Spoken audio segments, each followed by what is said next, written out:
Hello everyone, welcome back to my channel. আশা করি তোমরা সবাই খুব ভালো আছো আর সুস্থ আছো।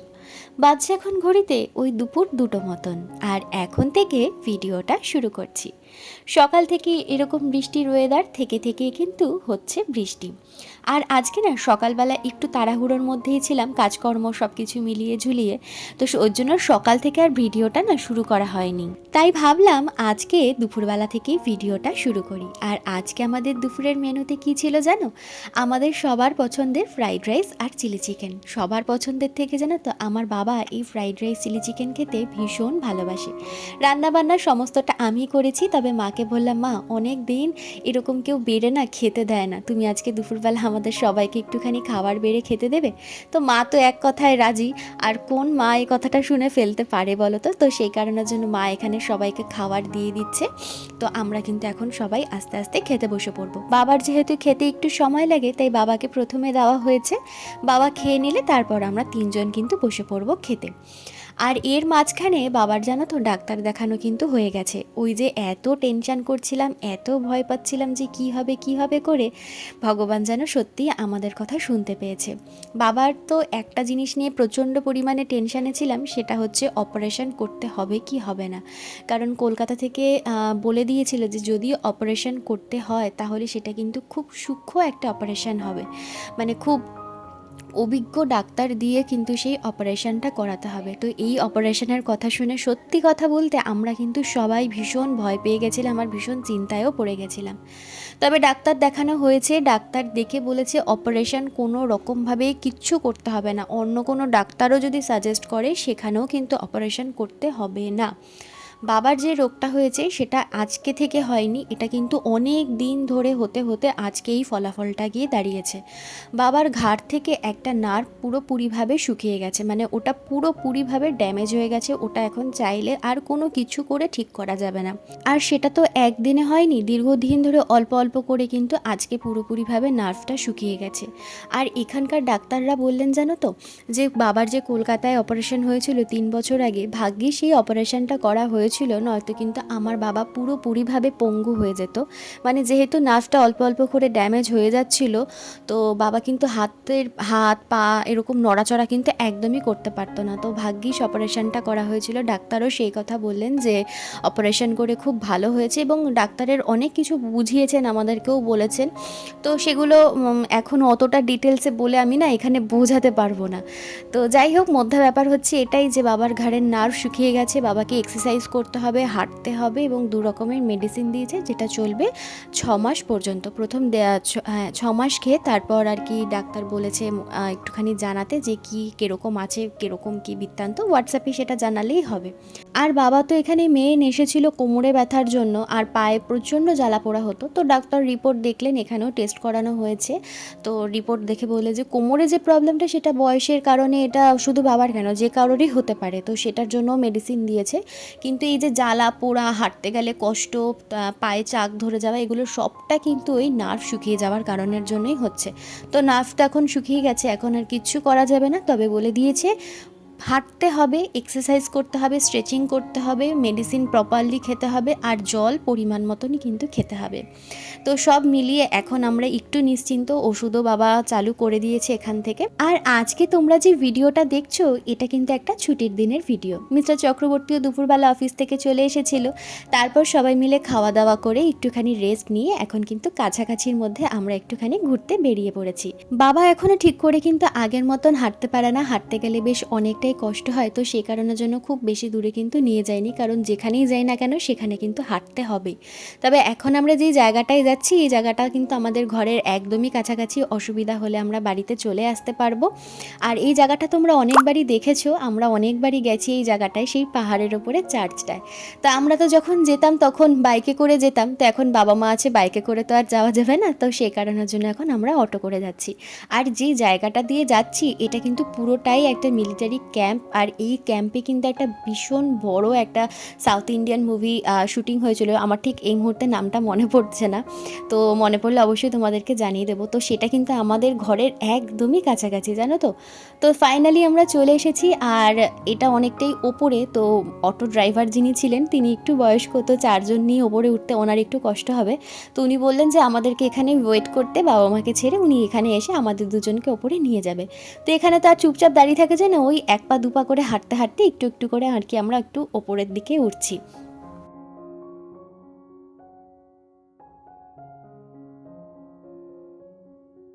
সত্যি কথা বলতে, জানো তো, এই জায়গাটায় আমরা যতবারই আসি না কেন ততবারই কিন্তু ভীষণ ভালো লাগে। আর তার মধ্যে আজকের ওয়েদারটা এরকম মেঘলা মেঘলা, তো সুন্দর হাওয়া দিচ্ছে, ভীষণ কিন্তু ভালো লাগছে। হ্যাঁ, এই জায়গাটায় আসলে একটু ঠান্ডা ঠান্ডা লাগবে, তো সেই কারণের জন্য বাবাকে বলেছিলাম তোমার তো একটু ঠান্ডার ধাঁচ আছে, তো তুমি মাফলারটা একটু ক্যারি করো। তো সেই কারণের জন্য বাবা কিন্তু একটা মাফলার ক্যারি করেছে। আর আমরা যেহেতু খুব একটা গরম লাগে না, তো সেই কারণের জন্য আমরা কিন্তু কোনো কিছু ক্যারি করিনি। তো ফাইনালি চলে এসেছি, আর এখান থেকে একটুখানি সিঁড়িতে উঠলে এই যে চার্চটার সামনে চলে এসেছি। আর আজকে জানো তো এসে দেখলাম এই চার্চে কিন্তু একটা বিয়ে হচ্ছে। আমি কিন্তু কোনো দিনও এরকম খ্রিস্টান বিয়ে আমি দেখিনি, বা সেখানে আমি অ্যাটেন্ডও করিনি, কিন্তু এই প্রথমবার কিন্তু আমি খুব কাছ থেকে এই বিয়েটা দেখলাম। তো ভিডিও আমি করিনি, একটু দাঁড়িয়ে দেখেছি ঠিকই, কিন্তু ভিডিও করিনি। কে কীরকম কী মনে করবে না করবে, তো সেই কারণের জন্য ভিডিওটা আমার করা হয়নি। তো এখানে সব বিয়ের অনুষ্ঠানের জন্যই কিন্তু এখানে এতটা আজকে ভিড়। অন্যান্য সময়ও ভিড় থাকে, তবে এই যে চেয়ার টেয়ার দেখছো, এখানে কিন্তু বিয়ের অনুষ্ঠানের জন্য এখানে একটা অকেশান হচ্ছে, মানে অনুষ্ঠান আর কি হচ্ছে। তো ফাইনালি চলে এসেছি আমাদের এই স্পেশাল জায়গাটায়, যেই জায়গাটায় দাঁড়ালে মানে সত্যি কথা ভীষণ ভালো লাগে। তো বাবা মাকে এনেও জিজ্ঞাসা করলাম, তো বাবা মায়ের তো ভীষণ পছন্দ হয়েছে, এত ভালো লাগছে। তো ওরা তো এখানে অনেকক্ষণ প্রায় দাঁড়িয়েছিল, আবার কিছুক্ষণ বসেও ছিল এই জায়গাটায়। বলছে এই জায়গা থেকে আমাদের যেতেই ইচ্ছে করছে না, এত সুন্দর জায়গাটা। আমাদেরই ইচ্ছে করে না এতবার আসার পর, তার ওরা তো প্রথমেই এসছে। আর এখানে মিস্টার চক্রবর্তী বাবা মাকে দেখাচ্ছে যে আমরা ঠিক কোন রাস্তাটা দিয়ে এই ওপরটায় আসলাম। আর আজকে দেখতেই পাচ্ছ, আজকে ছুটির দিন বলে কিন্তু ভীষণ ভিড়। আর এখানে লাইট ফাইট দিয়ে সন্ধ্যেবেলা এত সুন্দর লাগে ওপরটায়। এটা কিন্তু 24 ঘন্টা খোলা থাকে। হ্যাঁ, তবে রাত্রেবেলা খুব একটা কেউ আসে না, কিন্তু সন্ধ্যেবেলা 7টা থেকে ওই 7:30টার মধ্যে কিন্তু এই জায়গাটা ফাঁকা হয়ে যায়। কিন্তু 7টা 7:30 পর্যন্ত এখানে ভালোই কিন্তু লোকজন থাকে। তবে আমরা কখনো সন্ধ্যেবেলা থাকিনি। সন্ধ্যেবেলা শুনেছি এই জায়গাটা নাকি খুব সুন্দর লাগে, লাইট দিয়ে সাজানো থাকে, খুবই সুন্দর লাগে। তো এই প্রথম যখন এখানে আমরা এসেছিলাম তখন কিন্তু দেখেছিলাম এখানে নিচে 2টো মিউজিয়াম আছে। তো প্রথম প্রথম দেখা হয়ে গেছে, তারপর যখনই আসতাম মিউজিয়ামটায় আর যেতাম না। তবে যেহেতু বাবা মা এখানে প্রথমবার এসছে, তো সেই কারণের জন্য ভাবলাম যে চলো মিউজিয়ামটা ওদেরকেও একটুখানি দেখিয়ে নিই। আর দেখে নিশ্চয়ই বুঝতে পারছো বাবার হাঁটতে ঠিক কতটা কষ্ট হচ্ছে, কিন্তু ডাক্তার বলেছে কষ্ট হলেও বাবাকে হাঁটতে হবে। তো সেই কারণের জন্য আজকে ওদেরকে নিয়ে আসা। হ্যাঁ, আমি বুঝতে পারি যে খুব বেশিক্ষণ হাঁটতে গেলে অনেকটাই কষ্ট হয়, তো সেই কারণের জন্য দূরে কোথাও নিয়ে যাইনি। প্রথমেই বললাম যে অসুবিধা হলে যাতে তাড়াতাড়ি বাড়ি চলে যেতে পারি, তো সেই কারণের জন্য কাছাকাছির মধ্যেই আর কি ঘুরতে নিয়ে আসা। তো এই মিউজিয়ামে তো অনেকবারই তোমাদের সাথে শেয়ার করেছি, আর এই যে এখানে যতবার আসি না এগুলো দেখলে ভীষণ ভালো লাগে। এই যে পুরোনো দিনের দেখো বাড়ির যে টালিগুলো ছিল না, এখানে তো সব সংগ্রহ করে রেখে দিয়েছে, সেগুলো কত বছরের পুরনো। পাথর আছে, সেগুলো কত বছরের পুরনো। কয়েন আছে 500 বছরের পুরনো, তারও আগের পুরনো কয়েন আছে। তো সেগুলোর কীরকম দেখতে, সেগুলো সবই কিন্তু এখানে সংগ্রহ করে রাখা রয়েছে। এবং এই যে এই জায়গাটা অনেক বছর আগে কীরকম দেখতে ছিল, তো সেগুলো সমস্ত কিছু কিন্তু এখানে সুন্দর করে সাজিয়ে রেখেছে, ফটো রয়েছে, যাতে সবাই দেখে বুঝতে পারে আগে কীরকম ছিল আর এখন কীরকম হয়েছে। তো এটা কিন্তু এখানকার শুনেছি প্রথম চার্চ এটাই ছিল। আমার ঠিক ডিটেলসে বলতে পারবো না, সেটা আমাকে আরেকবার একটু জেনে বলতে হবে। তো যাই হোক, আর এখানে দেখো আমরা চলে এসেছি সেকেন্ড মিউজিয়ামে। তো এখানে না যীশু খ্রিস্টের মৃত্যু কীভাবে হয়েছিল সেটাই দেখানো হয়েছে। তো এরপরে আমরা খুব বেশিক্ষণ আর বসিনি, আকাশ পুরো কালো করে এসেছিলো, তো ভাবলাম বৃষ্টি শুরু হয়ে গেলে মুশকিল হয়ে যাবে, তাই আস্তে আস্তে কিন্তু বাড়ির দিকে রওনা করেছিলাম। বাড়িতে এসে বাবা মা আর ওকে করে দিলাম চা, আর আমি তো চা খাই না, চাটা ওরা খাচ্ছে, আর এদিকে আমি চলে এসেছি রান্নাঘরে।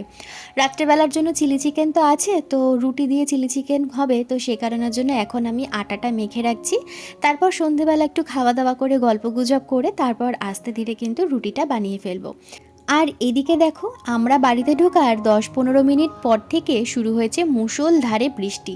ভাগ্যিস আমরা তাড়াতাড়ি বাড়িতে চলে এসেছিলাম, 10-15 মিনিট এদিক ওদিক হলেই তাহলে কিন্তু একদম আর কি গল্প হয়ে যেত, কারণ ওই ওপর থেকে নিচে নামার পথে কোনো শেল্টার নেই, কোথায় দাঁড়াতাম কোথায় কি করতাম কিচ্ছু জানি না। আর ওপর থেকে তো নিচে আসতে অটো পাওয়া যাবে না, নিচে এসে তারপরে অটো পাওয়া যাবে, তো খুব মুশকিল হয়ে যেত।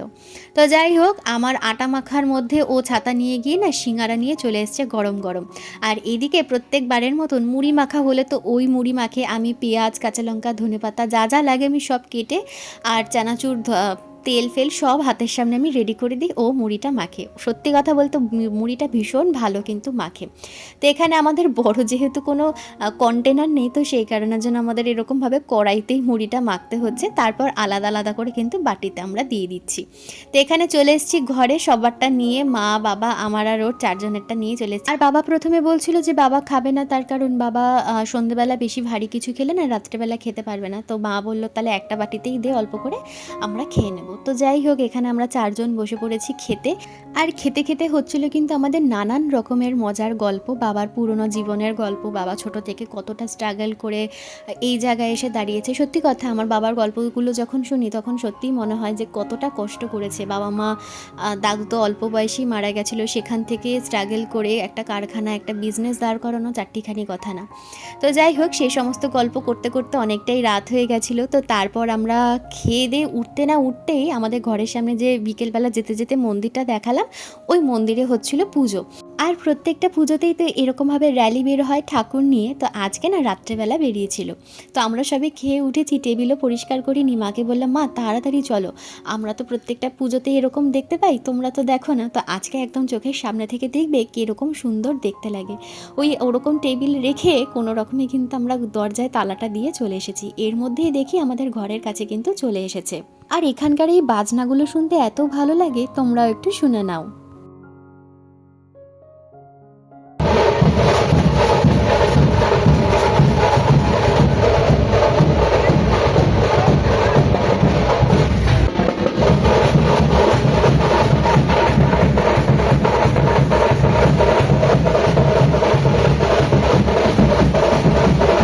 শুনে আশা করি বুঝতেই পারলে কীরকম আওয়াজ, আর ড্রামগুলো কত বড় বড়, তাই না?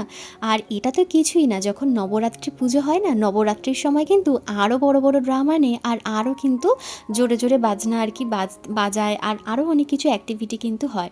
তো এখানে তো দেখলাম এই পুজোতে প্রথম 3 দিন ধরে কিন্তু আমাদের এই পুজোটা চললো, আমাদের ঘরের সামনের যে মন্দিরের পুজোটা। আর তার সাথে কিন্তু এই যে সানাইয়ের যে একটা ব্যাপার আছে না এখানে, এই ব্যাপারটা কিন্তু সত্যি কথা অনেস্টলি আমার ভীষণ ভালো লাগে। তোমাদেরকেও একটুখানি শুনিয়ে দিচ্ছি, দাঁড়াও।